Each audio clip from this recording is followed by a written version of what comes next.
নমস্কার বন্ধুরা, শুভ সন্ধ্যা। তোমরা কেমন আছো? আমি ভালো আছি। গল্প ও কবিতা চ্যানেলে আমি মিলি সরকার আজকে এসেছি আমার নিজের লেখা একটি কবিতা আবৃত্তি করতে। কবিতার নাম 16 বছর বয়স। কণ্ঠে কলমে আমি মিলি সরকার। তখন বয়স আমার সদ্য 16। ওই সদর দরজার পাশের মাধবীলতা গাছটায় থোকায় থোকায় ফুল ধরেছিল। তোমার তখন 20 ছুঁই ছুঁই। সারা দিন গন্ধে মমা করত বেল কামিনী জুঁই। সবাই তখন সদ্য যুবতী বলে আমায়। তখন তুমি তো যুবক নিশ্চয়। দুজনে সকালের সোনালি রোদ গায়ে মাখতাম আর ছায়া ঘেরা পথ ধরে হাতে হাত রেখে পথ চলতাম। খুশিগুলো একেবারে ছিল তখন অন্য রকম। তুমি ছিলে আমার কাছে রোজই নতুন নতুন। তোমাকে আমি রোজই নতুন নতুন করে আবিষ্কার করতাম। প্রতিটা কথা ছিল আমাদের কাছে 16-এ ঢাকা। সোজা পথ চলতে গিয়ে কখন যেন পথ হতো আঁকা বাঁকা। এই সুন্দর পৃথিবীর সবকিছুই তখন আমাদের হাতের মুঠোয় ছিল। কারণ বয়স যে তখন সদ্য 16। পথ চলতে চলতে তুমি হঠাৎ বললে আমায় নাকি বাসো ভালো।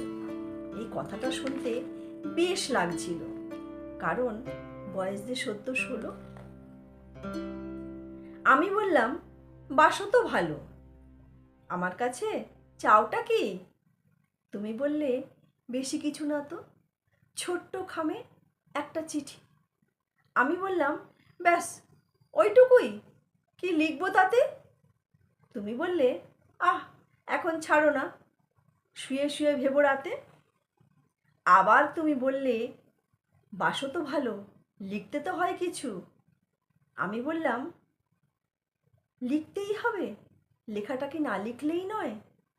তুমি বললে, বেশি তো কিছু চাইনি, তাতেই এত ভয়।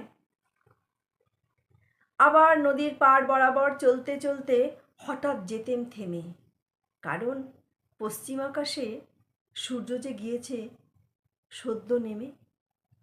শাঁখের আওয়াজ যখন আসতো কানে, কথাগুলো তুমি বলতে তোমার গানে গানে। বললে তুমি, কালকে আবার এসো এইখানে, কত কথা বলবো তোমার কানে কানে। আবারও বলছি, আমি তোমায় বাসি ভালো। কথাগুলো বেশ মধুর লাগছিল, কারণ বয়স যে সদ্য 16। পরদিন আমি আসলাম নদীর ধারে। তুমি বসেছিলে ওই সানবাঁধানো ঘাটের পাড়ে। হাতে ছিল সেদিন আমার তোমার পছন্দের জুঁয়ের মালাটা। তুমি পাশে সরে এসে বসে বাড়িয়ে দিলে তোমার গলাটা। চোখে চোখ রেখে বললে, দাও পরিয়ে, লজ্জা কিসের, বাসো তো ভালো।